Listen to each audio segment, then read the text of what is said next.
हर धर्म को हमारी तरफ से दिल से सलाम। और सबसे पहले बात, सब्सक्राइबर की रिक्वेस्ट थी कि कोई ऐसी कहानी सुनाओ जो सच्ची भी लगे और डर से रूह कांप जाए। अब सुनो, कमेंट में शिकायत भी आई है कुछ लोगों की, कहानी लंबी है, डर नहीं लगा, ज्यादा डायलॉग्स थे। अगर डर नहीं लगा तो रात को खिड़की मत खोलना। और हाँ, गलत मत लिखना, हम दिल से सुनाते हैं, मजाक से नहीं। अब सुनो वो रात, जिस रात एक लड़की अपने कमरे की खिड़की बंद करना भूल गई। रात के ठीक 3 बजे का समय था। नीला नीला सन्नाटा था उस छोटे से कस्बे में। सब कुछ शांत था, लेकिन हवा में कुछ तो था, जैसे कोई सांसें ले रहा हो जो इंसानी नहीं थी। नैना, एक अकेली लड़की जो किराए पर उस पुराने मकान में रहती थी। मकान बड़ा था लेकिन सस्ता मिला था, क्योंकि लोग कहते थे वहां कोई आत्मा रहती है। नैना को इन बातों पर विश्वास नहीं था। वो हंसकर कहती, अगर आत्मा है तो सामने आके बात करे ना। पर वो नहीं जानती थी, कुछ बातें मजाक के लिए नहीं होती। उस रात नैना थककर अपने कमरे में सोने चली गई। खिड़की खुली थी और बाहर से आती थी एक अजीब सी सीटी की आवाज। हवा नहीं थी, लेकिन पर्दे हिल रहे थे, जैसे कोई उन्हें छू रहा हो। रात के 3 बजे अचानक नैना की नींद खुली। उसे लगा किसी ने उसके कान में कुछ फुसफुसाया।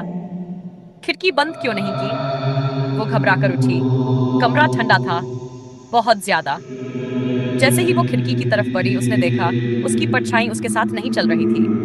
वो खड़ी थी, अपनी जगह से टस से मस नहीं हो रही थी। नैना के होंठ सूख गए, लेकिन उसने हिम्मत करके खिड़की की तरफ देखा और वहां खड़ी थी एक लड़की, बिल्कुल वैसी ही जैसे वो खुद थी। पर उसकी आंखें लाल थी, बाल बिखरे हुए और होंठों से खून टपक रहा था। नैना चिल्लाई नहीं, क्योंकि आवाज जैसे उसके गले में अटक गई थी। मैं आई हूं तुम्हारे लिए, वो परछाई बोली। नैना पीछे हटने लगी, लेकिन दरवाजा अपने आप बंद हो गया।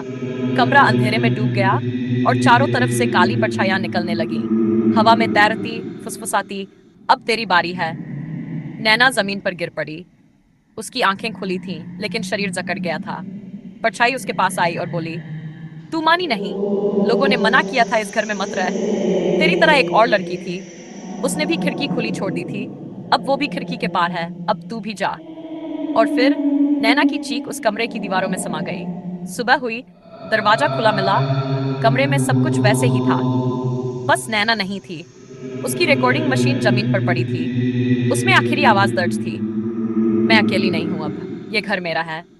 और दोस्तों, आज भी अगर कोई उस कमरे की खिड़की खुली छोड़ दे, तो एक परछाई आती है और ले जाती है किसी को अपने साथ। कहानी सच है या नहीं, ये आप पर है। पर अगली बार अगर रात को खिड़की खुली छोड़ दी, तो देखना मत, क्योंकि जो दिखेगा वो तुम्हें देख रहा होगा। कमेंट में गलत मत लिखिए, डर लगा हो तो दिल से कहिए, और चैनल को सब्सक्राइब जरूर कीजिए। बाय बाय, टेक केयर, अगली डरावनी मुलाकात तक।